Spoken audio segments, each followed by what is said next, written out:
que lo que es imposible para el hombre es posible para Dios. No hay murallas que no pueda derribar. No hay enfermedad que Él no pueda sanar. No, no, no. No hay problemas que Él no pueda resolver. Porque bienvenidos a su programa que es más que un tema de salud. Para Dios.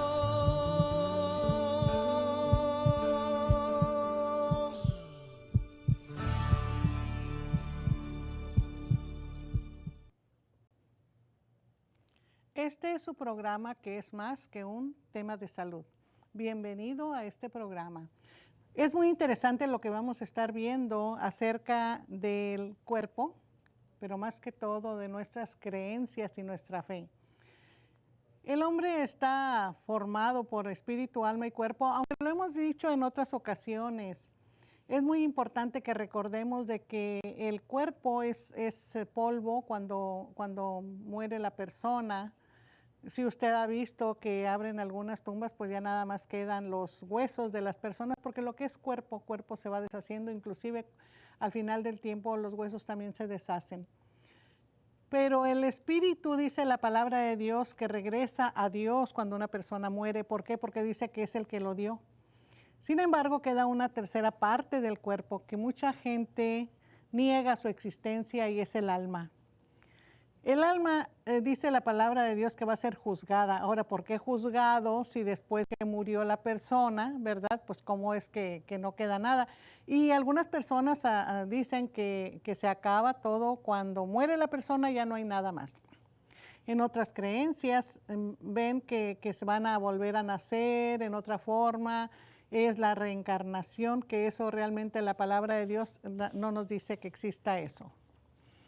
El alma viene siendo el que tiene mente, voluntad y emociones, y desde que la primera pareja estuvo en el Edén, ahí predominó la voluntad. ¿Por qué Dios puso la voluntad en el hombre? ¿Por qué la puso? ¿Por qué no haber puesto voluntad en el hombre? No hubiera habido el pecado, no hubiera habido desobediencia. Sin embargo, si no tuviéramos voluntad, seríamos como robots, donde nos programan y haz esto al otro y lo tenían que hacer. Y Dios no quiere robots, quiere humanos. Él quería comunicación con el ser humano, ¿verdad? Lo creó precisamente para tener comunión con Él. Y es en el alma que usted ha visto cómo cuando una persona se enamora y pinta un corazón, donde se supone que el alma, el centro del alma está en el corazón. Y tiene mente, voluntad y emociones. ¿Por qué? Porque también en la mente, que es el campo de batalla de todas las emociones, está el alma. El alma siente, el alma duele, se constrita, ¿verdad? El alma es algo con lo que nos enojamos o con lo que amamos. Pero también en el alma interpretamos a las demás personas, interpretamos cómo se refieren a nosotros con pensamientos y con palabras, con acciones y con palabras. Si nos aman, nos odian, nos desprecian o somos gratos ante la presencia de otra persona. Y entonces nosotros sentimos esa relación. Y como en un matrimonio bien habido, muchas veces las almas, como dicen, están pegadas una a otra, están en muy buena comunión entre uno y otro. El cuerpo nos lo regala Dios. Dios hizo del polvo de la tierra al ser humano. Y fíjese usted qué curioso, de que nosotros decimos que coincidencia, el cuerpo humano tiene la misma forma de la tierra, del barro. E inclusive Adán quiere decir barro rojo. Y nosotros a veces decimos, no, esos son cuentos chinos. ¿Cómo cree usted que del barro va a ser una persona? Y luego que de la costilla saca la mujer. Lo que no entendemos es que para la palabra de Dios nos dice que para Dios no hay nada imposible. Entonces tenemos que confiar y creer en que Dios puede hacer todo esto. Usted en el alma jamás va a sentir que le diga el alma que es buena, que le diga mata o desprecia. El alma es algo donde Dios nos pone el sentimiento de amar. Y donde nosotros, por eso le digo, pintan corazones y se ven todo, ponga usted, diga, simbolízame el amor, pues ponen un corazón.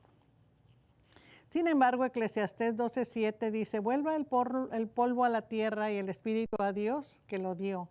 Así que en cuanto la persona fallece, pues inmediatamente va a Dios, regresa a Dios íntegro. Vamos a entender, para entender por qué con el alma nosotros creemos. El alma es el que viene el Espíritu Santo y nos dice cuál es la función de nuestra creencia. Y hay muchas creencias. Fíjese usted cómo, por ejemplo, vamos a ver el Islam. ¿Sí? Muy pocas familias, cuando uno está pequeño, no le dicen que hay un Dios. O sea, casi siempre te va a castigar Dios, ¿verdad? Y va a venir Dios y te va a reprender. Dios es un Dios enojón. Entonces nunca nos lo pintan como realmente Dios es bueno, bondadoso, misericordioso y amoroso. Nunca nos lo ponen así, sino que ay, te va a castigar Dios. Y ya nosotros creemos que Dios viene y nos va a dar una cintariza.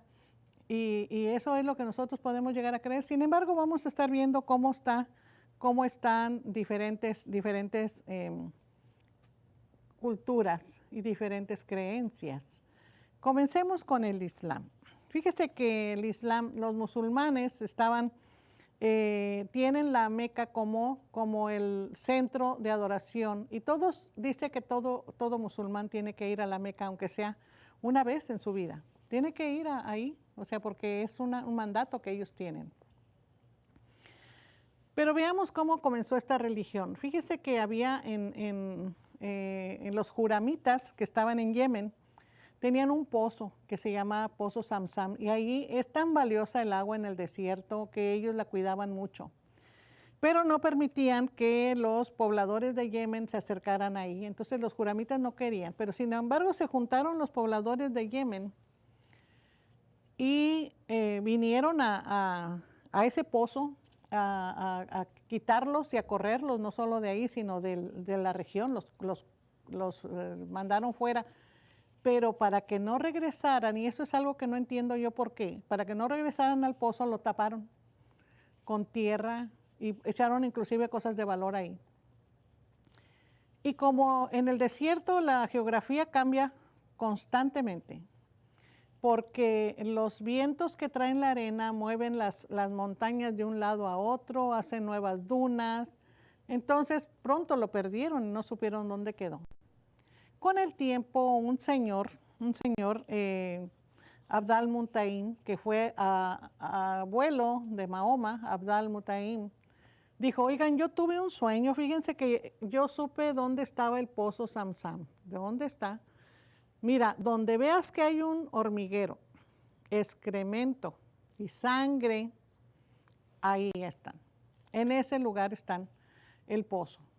Pues le creyeron y fueron a abrir ese pozo y resulta que ahí estaba. Entonces lo tomaron a él como un profeta de verdad. Le tenían un gran respeto, abrieron el pozo nuevamente, sacaron las cosas valiosas que tenían ahí y entonces, como dicen, bueno, vivieron felices. Pero este señor Abd al-Mutaim tuvo un hijo que viene siendo el papá de Mahoma.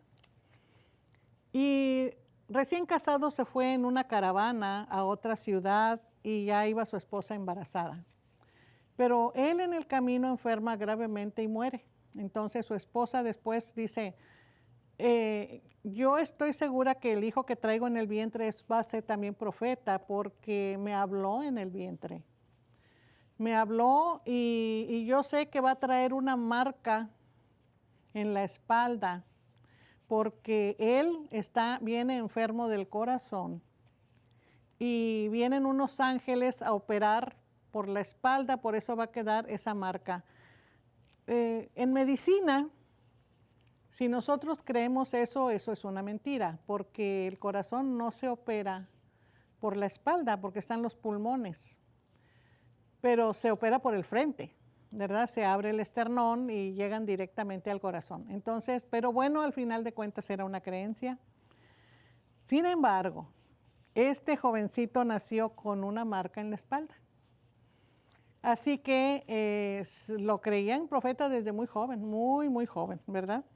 Él dijo, bueno, yo estoy recibiendo esta información. Y antes de que fueran musulmanes o que creyeran en Mahoma como su líder espiritual, eran cristianos. ¿Por qué? Porque habían ido a evangelizarlos también. Si ustedes no saben, de Israel salieron todos los apóstoles, aquellos que anduvieron con Jesús, y fueron a diferentes partes. Se sabe que el apóstol Santiago se fue a la península ibérica, a España, y de ahí ya los convertidos vinieron a México. Sin embargo, unos se fueron al área de Arabia Saudita. Y cuando llegó este joven y dijo, tenemos que orar 5 veces al día. Esa es una oración que no se van a salvar. Nos podemos casar con niñas chiquitas, nos podemos casar con quien nosotros queramos, sean niñas mayores de 5 años. Y sobre todo la mujer no va a contar aquí. La mujer va a estar pisoteada y el hombre tiene supremacía sobre la mujer total. Entonces Mahoma muere relativamente joven en una ciudad que se llama Medina, y ahí está enterrada su tumba. Iban a verlo también los musulmanes.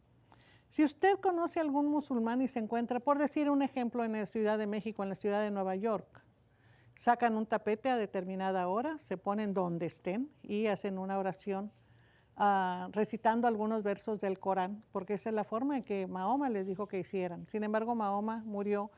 Y cuando el Corán empezó a hacerse, que traía partes cristianas, partes de su religión, decía que ellos podían casarse y matar a las personas a quienes consideran infieles. Quien no sea musulmán lo consideran un infiel. Un infiel, o sea, realmente no merece vivir. Y los pueden matar, sobre todo si le quieren tratar de convertir al cristianismo. Entonces ellos tienen la autorización del Corán para matar. Pero entonces pueden, como les dije, casarse con niñas chiquititas, tener muchas mujeres. Pero si una mujer, cuando usa el chador o usa el burka o lo que tengan que usar para taparse y que entre menos se vean mejor, si alguien que va pasando le dice, a tu esposa se le ve, estos cabellitos que están aquí se le alcanzan a ver, el esposo tiene la autorización para golpearla y dejarla casi inconsciente, porque ellos piensan que cada cabello suelto en la mujer es una espina que va, un dardo que va directo al corazón de su líder espiritual, Mahoma.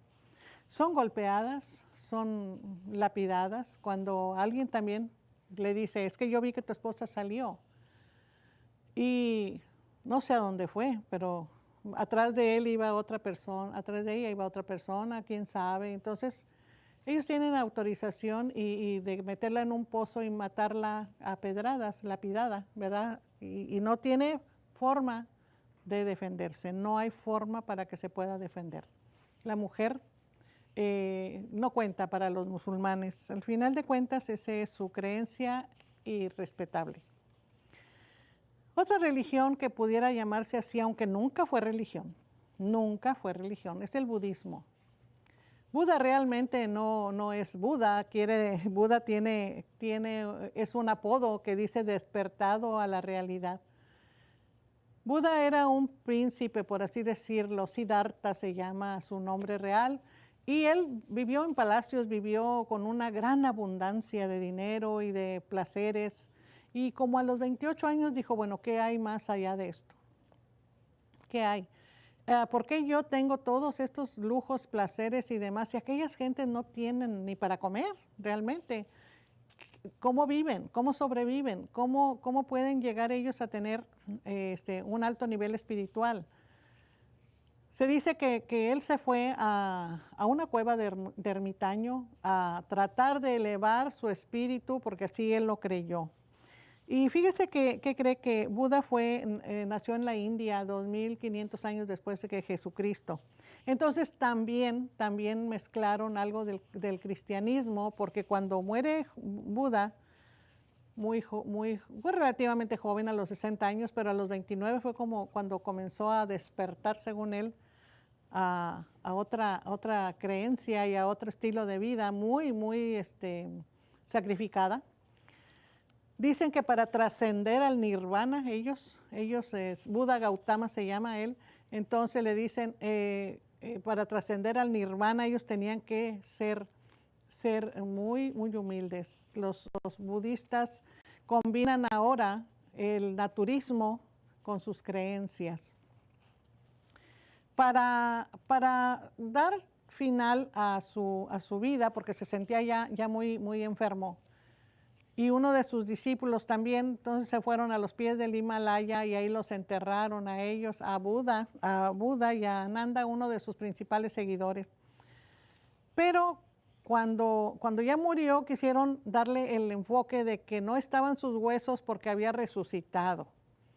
¿Dónde lo hemos escuchado? Pues en el cristianismo, y que se había ido y que no estaban sus huesos. Sin embargo, un arqueólogo encontró precisamente los datos donde ahí decía que estaba Buda Gautama y que aparte ellos creman a los cuerpos, y estaba cremado, tenía todos los datos y además estaba escrito de quién se trataba. Entonces ahí podemos ir a ver los huesos de Buda Gautama.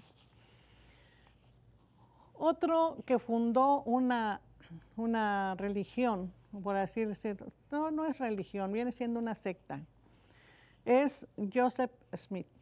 Él es el fundador de la secta llamada Jesucristo de los Santos de los Últimos Días. Y usted va a ver estas iglesias tan bonitas y también edificadas, las personas siempre caminando, no los ve usted ni a veces en bicicleta, muy rara vez, normalmente caminando de dos en dos, el que ya es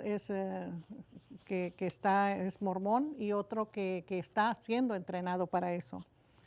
Pero la primera visión de él dijo que él había recibido una indicación de Dios para que formara esa secta. Pueden casarse, pueden tener cuantas esposas puedan mantener, se convierten en patriarcas de sus familias. Según cuál fue el destino de Joseph Smith, pues resulta que vendía semillas mágicas y medicamentos que él preparaba, que enfermó y envenenó a muchas personas, se sintieron muy mal, si bien no murieron.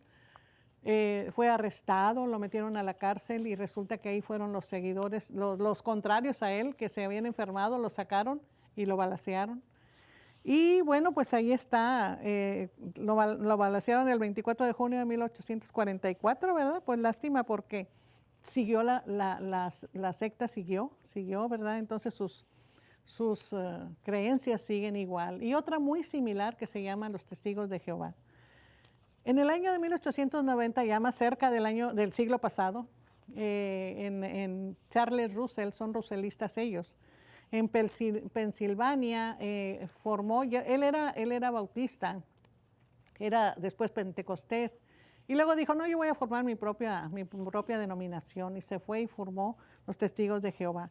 Ellos niegan la divinidad de Jesús, ellos dicen que es el ángel Gabriel. Ellos niegan todo lo relacionado con Jesucristo. Dicen que nada más existe Jehová Dios y nada más. No creen en el Espíritu Santo ni en el mover del Espíritu Santo tampoco.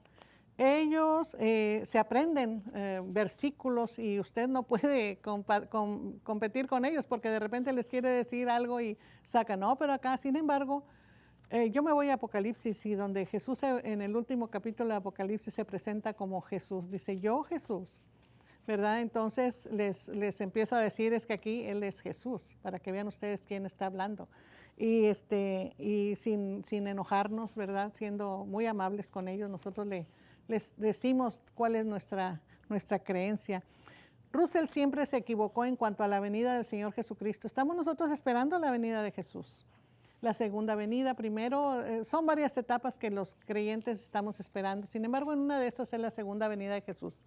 Y él había pronosticado que venía Jesucristo ya en 1874.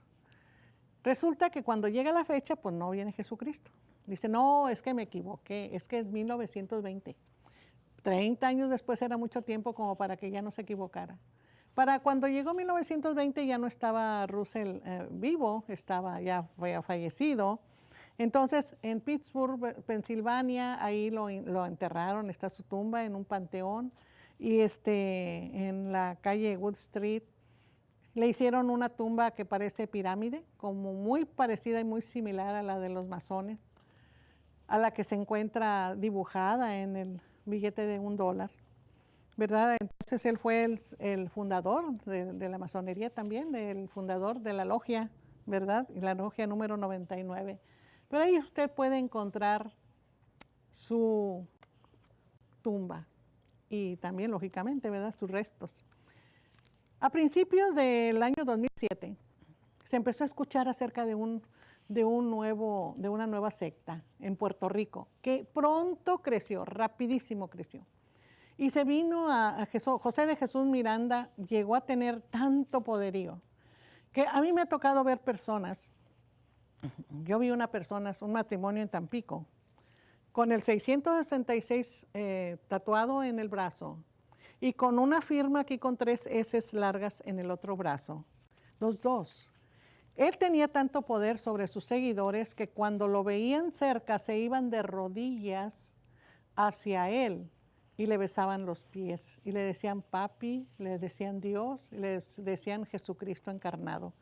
Esa es una creencia, pero ¿sabe qué? Nada más de repente le dio un derrame cerebral y falleció en 2013. Su esposa quiso seguir su secta, sin embargo, dijo que no era cierto, que todo lo que él decía era mentira. Y luego alguien le ha de haber dicho, no, pero pues puede sacar dinero de los seguidores y ahora ella es la responsable. Pero veamos ahora cuál es el último que yo le traigo a usted a presentar. Hablaban de un pequeño que iba a nacer en Belén y decía la Biblia, pero ¿cómo tú, Belén Éfrata, pequeña para estar entre las familias de Judá? ¿Saldrá de ti el que será el Señor en Israel? Sus salidas son desde el principio, desde los días de la eternidad. Isaías dice cómo había de sufrir, dice, subirá cual renuevo delante de él y como raíz de tierra seca.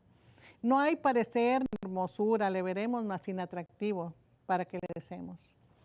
Despreciado y desechado de entre los hombres, varón de dolores, experimentado en quebranto.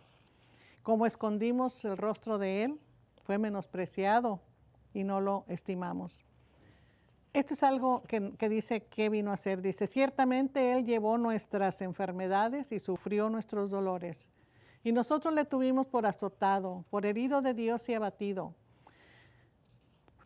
Dice, el castigo de nuestra paz fue sobre él y por su llaga fuimos nosotros curados. Este es uno de los versos más importantes que hablan de Jesús. Jesús dice, Juan 1:4, dice que el Verbo se hizo carne. Él nació de una virgen y era imposible que alguien naciera de una virgen. Sin embargo, para Dios no es nada imposible. El Espíritu Santo vino sobre él. Dice la Biblia que su sombra la cubrió y nació de ahí, se engendró Jesús. Porque vinieron tres sabios del oriente a adorarle, a traerle incienso, mirra y oro, porque sabían ellos qué importante personaje había vivido. Y cuando fueron a ver a la tumba al día siguiente, al tercer día que lo enterraron, la vieron movida. Y personas de vestiduras resplandecientes estaban sentadas ahí. Y decían, ¿por qué buscas entre los vivos a quien ha resucitado, entre los muertos a quien ha resucitado? Él está vivo. Búsquenlo. Y todos corrieron a ver que realmente había resucitado. Si usted va a Jerusalén, no va a encontrar la tumba de él porque resucitó.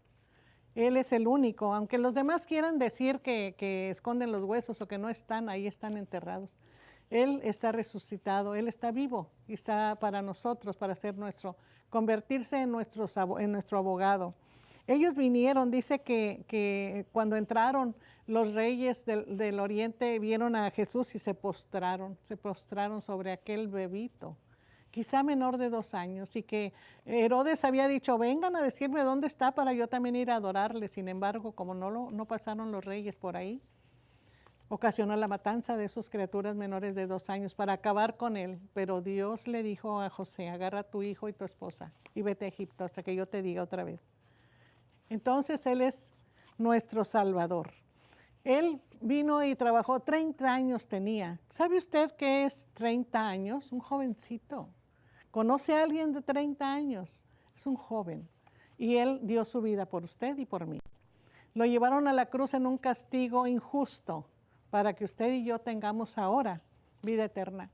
Y cuando Él dijo, consumado es, todas las escrituras se cumplieron, porque Él venía a cumplirlas, no a desecharlas. Pero ahora tenemos nosotros a Jesús como nuestro Señor y nuestro Salvador. Lo levantaron con las sábanas de ahí de la cruz. Sin embargo, otro día estaban nada más las sábanas por ahí. Al final de este programa nosotros hacemos una pequeña oración. Acompáñenos a hacer esa oración. No le dé pena. Esa es la salvación para siempre. Esa es la salvación que usted y yo necesitamos para tener vida eterna con Dios. Espero que el programa de hoy haya sido de gran bendición y de ayuda para usted, para que acuda oportunamente a sus servicios de salud o con su médico particular, con el médico que lo atiende. Y también que considere hacer una pequeña pero poderosa oración, donde vamos a recibir a Jesucristo como nuestro Señor y Salvador. En estos programas he tratado de traerle a usted el experto que va a hablar de un tema que le va a ayudar a usted para que tome decisiones oportunas. ¿Y cómo vamos a acercarnos a Dios? Bueno, vamos a acercarnos diciéndole una pequeña pero poderosa oración. Esa oración es la diferencia entre la eternidad con Dios o sin Dios. Pero nosotros vamos a hacer de que tengamos esa oportunidad de estar con Dios siempre. Diciendo, Padre Celestial, en este momento te pido, perdona mis pecados, dame vida eterna. Dame, Señor, vida eterna contigo, no sin ti. Te pido, Jesucristo, que entres a mi corazón, lo limpies y vivas en él. Y desde hoy, Jesús, te llamo mi Señor y mi Salvador. Amén. Como usted vio, es una pequeña oración. Hágalo usted, no le dé pena con que esté. Llámenos a los teléfonos que están apareciendo en pantalla y escríbanos en el correo que también aparece ahí. Dios le bendiga.